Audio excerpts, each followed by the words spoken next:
Good morning. सीधा सौदा के नए हफ्ते की शुरुआत के मंडे एडिशन में आप सबका स्वागत है। कोशिश होगी कि कुछ बेहतरीन ट्रेड्स हाईलाइट करे जाएं और दिन के दौरान वो स्टॉक्स आपकी मदद करें। होपफुली जिस तरह की ग्राउंड पे आज का ये मुकाबला होना है सीधा सौदा का मेरा और नीरज जी के बीच में, वो क्विकली ग्राउंड रिपोर्ट आपकी स्क्रीन पर आएगी। अच्छा मोमेंटम हमने आपने नोटिस करा होगा फ्राइडे के ट्रेड में पकड़ा, तो 2 दिनों के दबाव के बाद फ्राइडे को दिन के हाईज 15,175 के जोन्स पे जाके भारतीय बाजार बंद हुए। स्ट्रेंथ लौटती हुई नजर आ रही थी और हम इस समय इस वीकली साइकिल्स में आखिरी साइकिल पे हैं, क्योंकि इस हफ्ते गुरुवार को मई वायदा की एक्सपायरी की तैयारी, तो एक्सपायरी के लास्ट लेग की वीक की शुरुआत तो बड़ी बढ़िया हुई। देखना यह कि मोमेंटम किस हद तक इंटैक्ट रहता है। दरअसल यूएस में मिला जुला कामकाज हुआ, तो नैस्डैक हल्का दबाव, डाउ हल्के हरे निशान के साथ, तो बिल्कुल मिक्स ट्रेड हुआ था। डाउ फ्यूचर्स आज थोड़ी तेजी का इंडिकेशन दे रहे हैं। अक्रॉस एशिया जो कामकाज हो रहा है वो क्विकली आपकी स्क्रीन पर आ जाएगा। थोड़ा सा बिटकॉइन पे नजर रखेंगे, वो वॉलेटिलिटी फिर से ग्रिप करती हूँ। पिछले हफ्ते जाते जाते आपको याद होगा वेडनेसडे थर्सडे को ये बिटकॉइन की वॉलेटिलिटी ने थोड़ा सा इक्विटीज पे भी ग्लोबली थोड़ा सा मूड बिगाड़ा था, तो उसको वॉच आउट करेंगे। एसजीएक्स निफ्टी लेकिन दिखा रहा है कि इस हफ्ते की ऑल इंपॉर्टेंट वीक की शुरुआत थोड़े आधे % के दबाव के साथ होगी, तो मिक्स क्यूज के बीच में हम थोड़ा सा फ्राइडे के गेन्स को शायद देने की तैयारी कर रहे हैं। ऐसे में नीरज जी ये ऐसा क्यों हो रहा है, और ये हमारी ग्राउंड तो ठीक पिच है कैसी दरअसल? मुझे लगता है कि पिच ठीक है। यहाँ पे ग्राउंड पे देखिए, वहाँ पे बिटकॉइन का ज़्यादा कामकाज होता अमेरिका में या चाइना में, दुनिया में, तो उस वजह से उसकी छाया दूसरे के ऊपर पड़ती है। लेकिन भारत में ऐसा बिटकॉइन का कुछ खास है नहीं। कुछ प्राइवेट एक्सचेंजेस पे ज़्यादा लोग करते होंगे, लेकिन उसका बहुत ज़्यादा हमारी इक्विटी से अभी लेना देना नहीं है। तो सेंटीमेंट के तौर पे ग्लोबल मार्केट में वो हो सकता है। इंडिया में मैं तो ये सीधे पर्सपेक्टिव में ये देख रहा हूँ कि एसबीआई के जो नतीजे दमदार आए हैं, उसने ये इंडिकेट किया है कि जो पूरी बैंकिंग सिस्टम है वो अभी उस स्थिति में नहीं पहुंची जिससे लोग डरे। तो वो एक बड़ा रीज़न था जिसकी वजह से फ्राइडे को एक ज़बरदस्त रैली बनी, और हमारे यहाँ केसेस काफ़ी कम हो रहे हैं कोविड वाले। तो ऐसी उम्मीद बन रही है कि शायद अब अनलॉकिंग की तरफ हम बढ़ेंगे। हालांकि कई राज्यों ने भी प्रिकॉशनरी 7 जून तक के लिए बढ़ा दिया है, लेकिन जिस तरह से नंबर्स गिर रहे हैं, ग्राफ पे दिख रहा है, उससे उम्मीद बनती है कि आगे जाते हुए हम लोग नॉर्मलसी की तरफ बढ़ेंगे। कुछ कंपनियों ने अपने प्रोडक्शन फिर से शुरू कर दिए हैं, तो मार्केट उसी पे रिएक्ट करता हुआ आपको दिखेगा। और मुझे लगता है ग्लोबल मार्केट को बहुत ज़्यादा आज के ट्रेड में तवज्जो नहीं मिलेगा। ओके, तो बहुत ज्यादा ग्लोबल पे मत जाइए। और सुबह अभी थोड़ी देर पहले मॉर्निंग कॉल में चैट में ही निकल के आ रहा था कि शायद गिरावट में डेटा पॉइंट सजेस्ट तो ये कर रहे हैं कि गिरावट में खरीदारी करने के मौके होंगे। 15,201 अड़चन है, वो एक बार अड़चन इसलिए क्योंकि उन लेवल्स पे ओपन इंटरेस्ट बहुत तगड़ा बिल्डअप है। एक बार वो लेवल्स ब्रीच होते हैं तो शायद और तगड़े फ्रेश अप मूव्स की तैयारी हम करते हुए नजर आए। ऐसे में तो 10 के 10 बल्लेबाज ही नीरज जी, बाजार कुछ भी हो, स्टॉक स्पेसिफिक एक्शन तो शायद तगड़ा देखने को मिलेगा।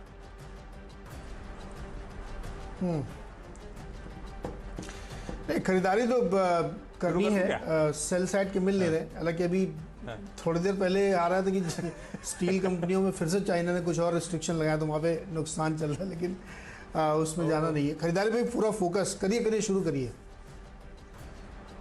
हाँ, तो सबसे पहले तो हालांकि मंडे का दिन सुबह पहला ट्रेड सजेस्ट कर रहा हूं, लेकिन है वो यूनाइटेड स्पिरिट्स।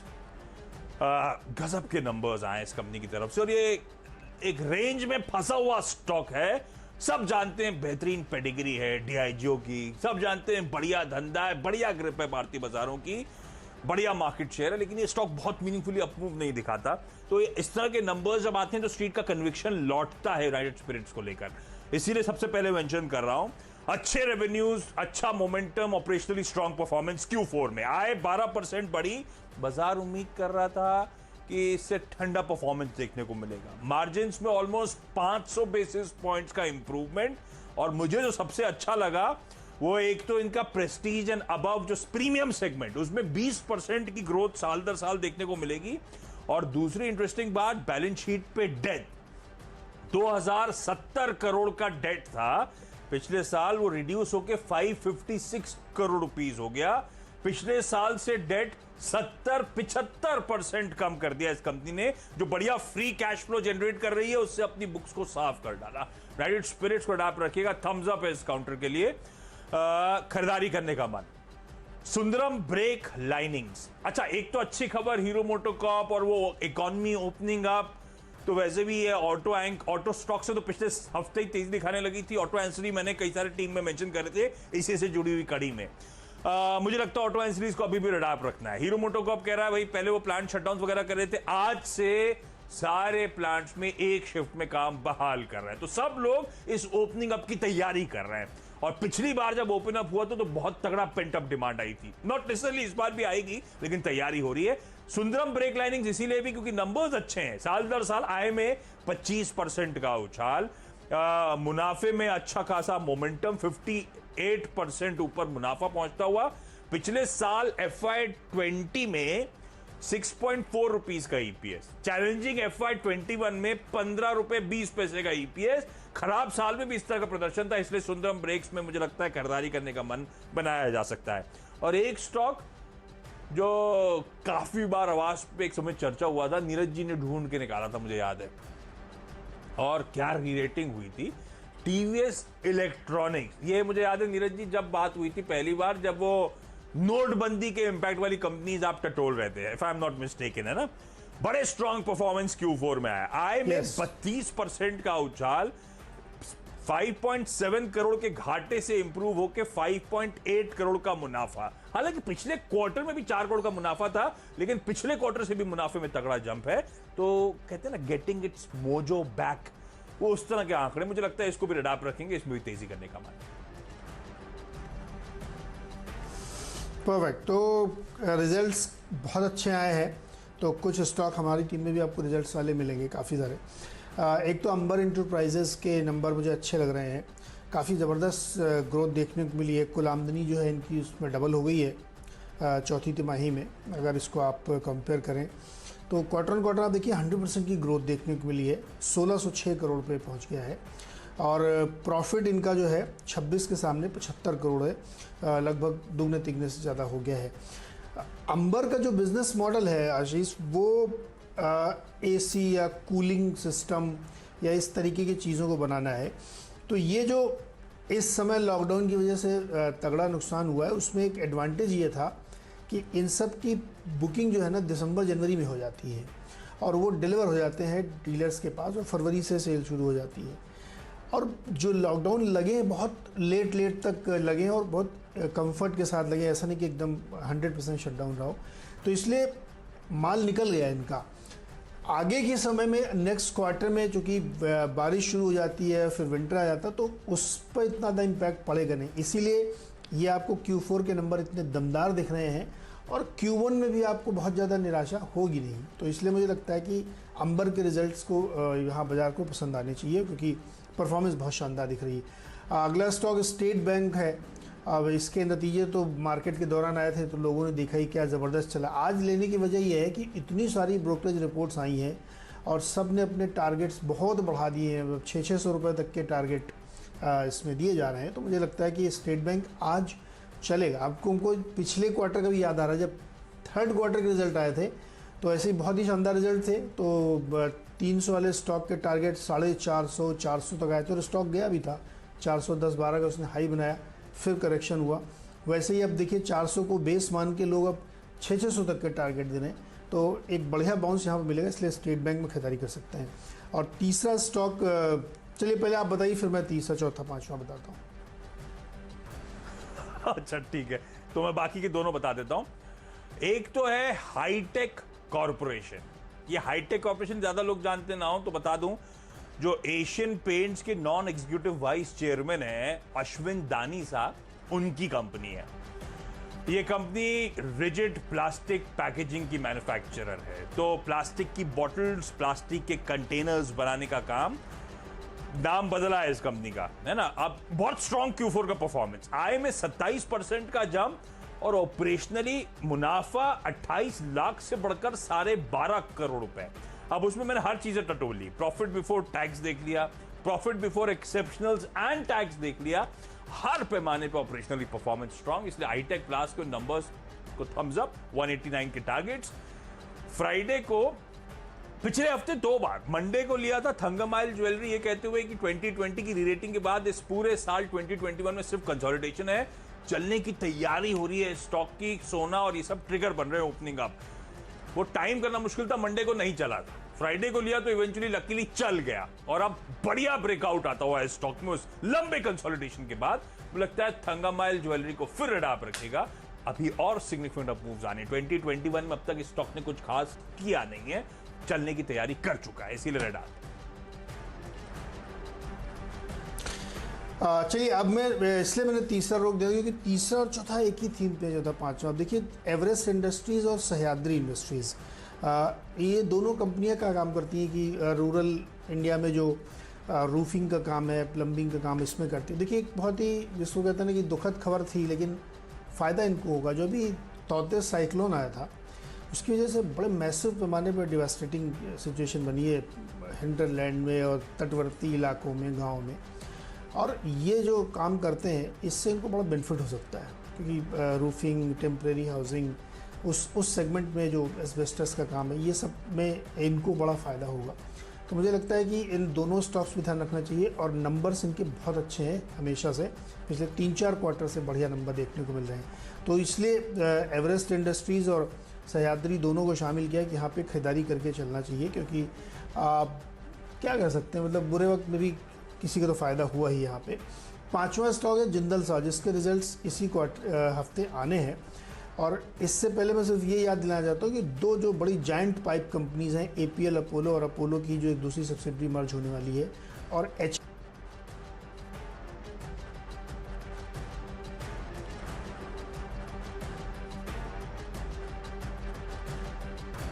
के दूर संचार में कुछ दिक्कतें आ रही हैं। इनके स्टॉक्स के टारगेट्स और लेवल्स आप लोग की स्क्रीन्स पर आ गए। अगर पैच हो गया तो जो रैशनल है वो भी समझा दिया जाएगा। डिपेंडेबल की बारी। तो शुरुआत एक बेहतरीन कंपनी के साथ करी थी, यूनाइटेड स्पिरिट्स, नंबर्स को थम्स अप दिया था। दूसरे नंबर्स के साथ ही एक और दिग्गज कंपनी की बात करूंगा, वो है अमारा राजा बैटरीज।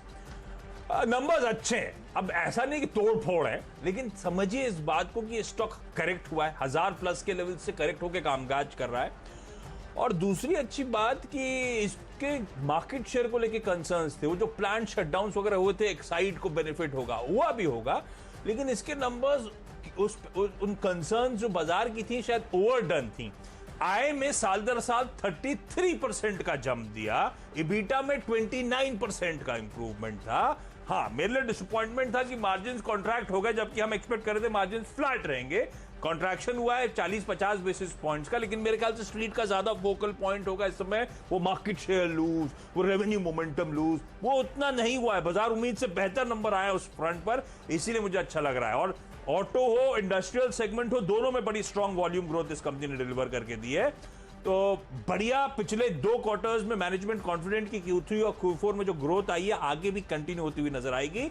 और स्पेसिफिकली कहा कि they are working towards product availability, यही कंसर्न था across all market. So commentary भी अच्छी है, नंबर्स भी अच्छे हैं। हाँ, मार्जिन एक लेट डाउन हो सकता है मेरे लिए, क्योंकि कई सारी इंडिया की कंपनी वो मेरे लिए लेट डाउन था ही इस बार मार्जिन में जो कॉन्ट्रैक्शन आया। लेकिन हमारा राजा स्ट्रीट का कन्विक्शन शायद थोड़ा पड़ना चाहिए। एक्साइड तो पसंद आता ही था, पिछले हफ्ते कई बार मेंशन करा, लेकिन हमारा राजा को रेड आप रखिए आज रिजल्ट्स पे 815 के टारगेट्स के लिए।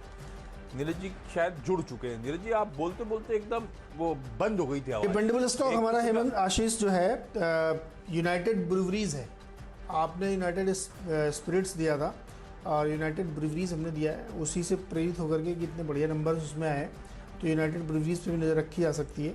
ये स्टॉक भी मुझे लगता है कि अच्छा परफॉर्मेंस यहाँ से दिखा सकता है। और अब तो अनलॉक की तरफ हम लोग पहुँच रहे हैं, तो 1300 रुपये के लक्ष्य लेते हुए यूनाइटेड ब्रूवरीज में खरीदारी की जा सकती है। छोटा सा ब्रेक लेते हैं यहाँ पे, ब्रेक से लौट के आगे बात करेंगे फ्री हिट और पिंच हिटर्स पे।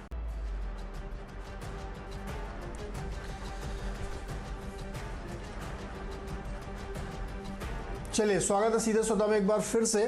और अब बारी है यहाँ पे फ्री हिट और पिंच हिटर की। फ्री हिट और पिंच हिटर में फ्री हिट स्टॉक है DCW, एक केमिकल कंपनी है और इसके रिजल्ट्स आए और रिजल्ट्स भी काफ़ी अच्छे दिख रहे हैं। 55% की ग्रोथ इनके जो रेवेन्यूज़ में आई है, 463 करोड़ बढ़ के आया 298 के सामने। और कंपनी घाटे से मुनाफे में आ गई। 25 करोड़ का नुकसान था इनको और अब वहाँ से ये 6.5 करोड़ के प्रॉफिट में आ गए हैं। तो तमाम जो केमिकल कंपनीज हैं उनके रिजल्ट्स अच्छे आ ही रहे हैं और ये कंपनी अपने घाटे से मुनाफे में आ गई है। 8वां स्टॉक होगा Gujarat Ambuja exports. Grain export में खास तौर पे कंपनी काम करती है और इनके जो रेवेन्यूज़ हैं वो 86% बढ़ के 1700 करोड़ के करीब पहुंच गए हैं, जो पहले 900 करोड़ के आसपास थे। और मुनाफा इनका 117% बढ़ा है, 54 करोड़ के सामने 118-19 करोड़ है। देखिए जो फूड ग्रेड एक्सपोर्टर्स हैं उनको बड़ा गेन है। हालांकि स्पेशली ये कंपनी जो है मेज़ के एक्सपोर्ट में बहुत बड़े पैमाने पे काम करती है, लेकिन अदरवाइज भी आप देखें जितना भी एक्सपोर्ट है ग्रेन का वो बढ़ता हुआ दिख रहा है। तो हमें लगता है कि इसको इसीलिए बड़ा फ़ायदा हुआ है। तो गुजरात अंबुजा एक्सपोर्ट में भी आज खरीदारी की जा सकती है। ओके, बाय कॉल्स ही हैं। पहला है एलगी इक्विपमेंट्स। अब ये वो कंपनी है जो कंप्रेसर्स बनाने के लिए जानी जाती है। नंबर्स बढ़िया है, आय में 35% का उछाल, क्यू ऑन क्यू भी प्रदर्शन बड़ा बढ़िया। मुनाफा 1 करोड़ से बढ़कर 43 करोड़ रुपीस क्लॉक कर दिया। लास्ट क्वार्टर भी 33-34 करोड़ रुपए था, तो साल दर साल तो गजब, और क्यू ऑन क्यू भी अच्छा मोमेंटम पकड़ा है। पिछले मतलब 2020 का ईपीएस था ₹1.34 का। ये लास्ट 2 क्वार्टर जो गजब के गए, ₹1.34 की जगह ईपीएस ₹3.25 हो गया। इस तरह से इस कंपनी ने FY21 में अच्छा प्रदर्शन दिया है। एलगी इक्विपमेंट्स उड़ा पर रखेंगे 225 का टारगेट। अगली कंपनी है TRIL, वो ट्रांसफॉर्मर्स एंड रेक्टिफायर्स इंडिया। तो पावर स्टॉक्स तो वैसे ही पावरफुल हो रहे हैं, आपने नोटिस करा होगा। कल नहीं, इस वीकेंड खबर आई पावर ग्रिड ने तगड़े इन्वेस्टमेंट अप्रूवल्स को मंजूरी दी है।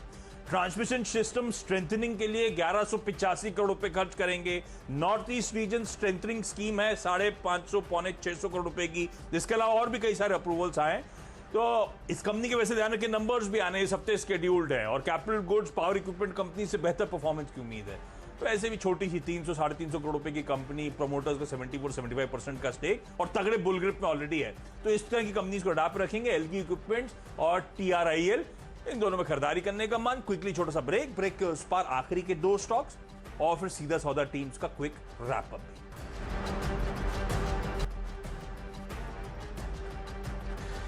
स्वागत है एक बार फिर से आपका सीधा सौदा में। और अब आखिरी के 2 स्टॉक्स में एक स्टॉक है BCPL रेलवे इंफ्रास्ट्रक्चर। आपको याद होगा हमने लास्ट वीक इसको एक दिन बताया था, स्टॉक में 20% का सर्किट लगा था।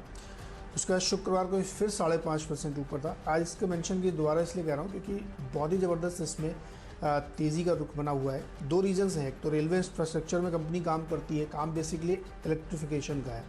जो भी ट्रैक्स का इलेक्ट्रिफिकेशन हो रहा है उसमें ट्रैक्शन का इस सब का काम ये करते हैं। करीब 290 रेल ट्रैक किलोमीटर्स को इन्होंने रिसेंटली कंप्लीट किया है और बहुत सारे और ऑर्डर इनके हाथ में है। दूसरी जो बड़ा ट्रिगर थर्सडे को हमने आपको मेंशन किया था कि एथनॉल के कामकाज में उतरने की तैयारी कर रहे हैं। कई सारी OMCs के साथ इनकी बातचीत चल रही है। तो ये एक दूसरा ट्रिगर था जिसकी वजह से स्टॉक में बड़ा मोमेंटम देखने को मिला था। तो इन दोनों की वजह से हमें लगता है ये तेज़ी अभी बनी रही, क्योंकि क्वार्टरली नंबर्स बहुत अच्छे थे और ऑर्डर जिस तरीके काम कर रहे हैं उसमें काफ़ी बेहतर दिख रहा है। तो इसमें खरीदारी की जा सकती है। और अंतिम स्टॉक है नेटको फार्मा। इनकी एक कैंसर की दवा को अप्रूवल मिला US FDA से, और वो दवा जो है ब्लॉकबस्टर कैटेगरी में आती है क्योंकि $7 बिलियन का मार्केट साइज़ है उसका। तो उसका फ़ायदा इनको होगा, उसकी जेनरिक ये बनाएंगे। तो हमें लगता है नेटको को आज रडार पर रखना चाहिए। 2 interesting companies, 2 lesser known companies के साथ टीम की समाप्ति कर रहा हूं। दोनों में अच्छी खबरें। पहली है धर्मसी मोरारजी केमिकल्स कंपनी। तो बहुत पुरानी 1919 में आई थी, स्थापना हुई थी इस कंपनी की। तो 101 साल पुराना इतिहास हो गया। हम 2000 में आ गए, 2020 में आ गए। साल के आई 435 के, वहां से करेक्ट होकर कामकाज कर रहा है और अच्छे Q4 नंबर। ये स्टॉक बहुत समय बाद चला, उसके बाद कंसोलिडेशन में चला गया लंबे। आय में 40% का उछाल, मुनाफा 60% के करीब बढ़ता हुआ नजर आ रहा है। 101 साल से सल्फर केमिस्ट्री में है ये कंपनी, रडार रखिएगा। एक और बढ़िया कंपनी, एक और इंटरेस्टिंग नाम, भारत पेरेंटरल्स। ये ध्यान रखिए XT ग्रुप है, सिर्फ BSE पे लिस्टेड है, लेकिन मुझे लगता है आने वाले कई दिनों तक ये स्टॉक एक्शन में रहेगा, इसीलिए मेंशन कर रहा हूं। साल के हाईस 514 के, करेक्ट होकर कामकाज कर रहा है। वीकेंड पे इस कंपनी ने अपडेट शेयर करा कि इसको लाइसेंस और ऑथराइजेशन मिल गया है drugs controller general of India और central drug standard control organisation New Delhi से। फाविपिरावीर ओरल सस्पेंशन 100 mg/ml की मैन्युफैक्चरिंग और मार्केटिंग के लिए, जो कि कोविड 2019 के पेशेंट्स के उस डिसीज को क्योर करने के लिए इस्तेमाल करी जाएगी। फास्ट ट्रैक में इस कंपनी ने अब प्रोडक्ट पेटेंट के लिए अप्लाई कर दिया है और मेरे ख्याल से इकलौती इंडियन मैन्युफैक्चरर है जो फाविपिराविर ओरल सस्पेंशन बनाएगी। छोटी सी कंपनी, बढ़िया खबर आती हुई इसीलिए मेंशन कर रहा हूं, और एक्सटी ग्रुप के बावजूद इसीलिए क्योंकि आने वाले कई दिनों तक शायद अच्छा मूव देखने को मिले। नीरज जी, 10 के 10 हफ्ते की शुरुआत में खरीदारी करने के कॉल है, क्या पसंद आ रहा है? हफ्ते की शुरुआत में जो आपने पहला स्टॉक रखा है वही पसंद आ रहा है, क्योंकि उसके प्रोडक्ट अगर छोड़ दें तो उसने जो नंबर्स प्रेजेंट किए बहुत अच्छे हैं। डेट रिडक्शन किया है और इम्प्रूवमेंट देखने को मिला, और अब तो सब खुलने उलने का समय भी आ रहा है, तो मुझे लगता है कि उसको ध्यान में रखना चाहिए। बहुत ही अंडर वैल्यूड स्टॉक है, इसमें कोई शक नहीं। फंडामेंटली जो लोग पढ़ते हैं वो ध्यान दें इसमें। बहुत ही अच्छी कंपनी, अंडर वैल्यूड है, और अब धीरे धीरे जिस तरह से इम्प्रूवमेंट देखने को मिल रहा है, तो यूएसएल डेफिनेटली मेरी पसंद है, और उसी को देख के मैंने यूनाइटेड ब्रूवरीज भी लिया था अपनी टीम में। लेकिन हमें लगता है यूएसएल डेफिनेटली आज बहुत ही अच्छा प्रदर्शन करना चाहिए। मेरी टीम देख के बताइए क्या पसंद है। ये खुलने का समय अभी कहाँ आ रहा है? अभी तो मंडे हुआ है, फ्राइडे तो दूर है। तो अच्छा, आपकी टीम में कई सारे स्टॉक जो पसंद आ रहे हैं। एक एसबीआई गजब के नंबर्स डिलीवर करें, सबसे ज्यादा कम। एक तो इकोनॉमी का बैरोमीटर मानते हैं कई लोग, तो वैसे भी मूड माहौल बढ़िया एसबीआई ने बदल दिया था फ्राइडे को, आपने नोटिस करा। उसमें एसेट क्वालिटी में जो इंप्रूवमेंट्स आए हैं, या फिर एसेट क्वालिटी में जो बाजार उम्मीद से बेहतर प्रदर्शन है, वो सबसे बड़ा हाईलाइट था। एसबीआई में फर्दर लेग्स लग रहे हैं फ्राइडे के उस अप मूव के बाद, तो मुझे लगता है इसी के, और ये चला तो मूड माहौल वैसे भी निफ्टी बैंक का इंप्रूव होगा, तो वैसे भी चाहता हूं चलना चाहिए। तो एसबीआई को थम्स अप है। और क्विकली अब सीधा सौदा की 10 की टीम का रैप अप स्क्रीन पर आएगा आपके। मंडे का दिन 10 के 10 बल्लेबाजों के साथ आज टीम उतारी है। सबसे पहले United Spirits, strong number, margins में तगड़ा एक्सपेंशन, और स्ट्रीट को सबसे ज्यादा पसंद आएगा इसकी बुक्स पे डेट 70-75% रिड्यूस हुआ इस साल अपने फ्री कैश फ्लो जनरेशन से। इस कंपनी ने बढ़िया डेट रिडक्शन करा, thumbs up. Sundaram brake linings के नंबर्स अच्छे, इसीलिए मेंशन कर रहा हूं। टीवीएस इलेक्ट्रॉनिक्स पिछले 2 क्वार्टर्स जो परफॉर्मेंस वापस आनी शुरू हुई, लग रहा है मोजो वापस आ गया है, खरीदारी करने का मन इस स्टॉक में। हाईटेक कॉर्पोरेशन, वो कंपनी जो एशियन पेंट्स के वाइस चेयरमैन अश्विन दानी साहब ने स्थापना करी, बड़े स्ट्रॉन्ग नंबर्स आए। ये कंपनी प्लास्टिक बॉटल्स और कंटेनर्स के काम में। थंगमाइल ज्वेलरी पिछले हफ्ते 2 बार मेंशन करा, नहीं चला, फाइनली इवेंचुअली फ्राइडे को जब मेंशन करा था, बढ़िया मूव आया लंबे कंसोलिडेशन के बाद। तो ये स्टॉक अब शायद बढ़िया ब्रेकआउट दे चुका है और चलने की तैयारी करेगा। हमारा राजा बैटरीज, स्ट्रीट के जो कंसर्न्स थे, इसके प्लांट्स जो दिक्कत में आए थे कि मार्केट शेयर तगड़ा लूज करेगी, लेकिन रेवेन्यू का आंकड़ा बाजार उम्मीद से बेहतर है। हाँ, मार्जिन्स पे डिसअपॉइंटमेंट, लेकिन स्ट्रीट का कन्विक्शन थोड़ा बहुत स्टॉक पे लौटना चाहिए। अच्छा खासा करेक्ट होकर कामकाज कर रहा है। एलजी इक्विपमेंट्स अच्छे नंबर्स के चलते, टीआरआईएल यानी कि transformers and rectifies India power grid ने तगड़िया केपेक्स अनाउंस कर दिया ओवर द वीकेंड। इस कंपनी के तो नंबर्स भी शेड्यूल्ड है, इसलिए खरीदारी करने का मन। और 2 जाते जाते इंटरेस्टिंग नाम आपको स्क्रीन पे नजर आएंगे जो आमतौर पर बहुत चर्चा में नहीं आते। धर्मसी मुरारजी केमिकल, 100 साल पुरानी कंपनी जो कि सल्फर के लिए जानी जाती है, उस केमिस्ट्री के लिए जानी जाती है, नंबर्स अच्छे। और भारत पेरेंटरल्स, इसकी दवा को भारत सरकार के ऑर्गेनाइजेशन से मंजूरी आती हुई, तो ये फाविपिराविर के ओरल सस्पेंशन कोविड 2019 डिसीज के लिए बनाना शुरू करने जा रही है। तो बढ़िया खबर इस कंपनी के लिहाज से, इसीलिए। चलिए क्विकली मेरी टीम पर डालिए। खरीदारी पे यहाँ पे फोकस रखा है। बहुत सारी कंपनीज के नतीजे बहुत अच्छे हैं, इसलिए उनको शामिल किया, जैसे अंबर इंटरप्राइजेज। नतीजों के बाद एसबीआई पे रिपोर्ट्स बहुत अच्छी आई हैं, 600 650 तक के टारगेट हैं। एवरेस्ट, सह्याद्री और जिंदल स्टॉक को इसलिए लिया है क्योंकि जो एक तौकते साइक्लोन आया उसके बाद जो बहुत दिक्कत हुई, तो इम्प्रूवमेंट काम होगा और इन सारी कंपनियों के लिए अपॉर्चुनिटीज़ खुलती है। पाइप कंपनीज के रिजल्ट्स बहुत अच्छे हैं। जिंदल स्टॉक के रिजल्ट इस वीक आने हैं, इसलिए हमें पूरी उम्मीद है कि ये स्टॉक फिर से नए हाइस की तरफ बढ़ता हुआ दिखेगा। डिपेंडेबल तौर पे यूनाइटेड ब्रूवरीज है, क्योंकि लिकर सेक्टर आज यूनाइटेड स्पिरिट्स के नेतृत्व में मुझे लगता है चलता हुआ दिखेगा, खरीदारी कर सकते हैं। डीसीडब्ल्यू और गुजरात अम्बुजा के नतीजे काफ़ी बेहतर, तो यहाँ पे लॉन्ग पोजीशन बनाई जा सकती है। BCPL railway infrastructure company, railway traction में है, तो हमें लगता है यहाँ पे ध्यान रखना चाहिए, क्योंकि अभी एथेनॉल ब्लेंडिंग में भी उतरने वाले हैं। और अंत में नेटको फार्मा, जिसकी एक कैंसर की दवा के जेनरिक वर्जन को यूएसएफडीए से अप्रूवल मिली, और ये दवा का साइज़ बहुत बड़ा है, मार्केट बहुत बड़ा है, तो इसको काफ़ी गेन हो सकता है, खरीदारी कर सकते हैं।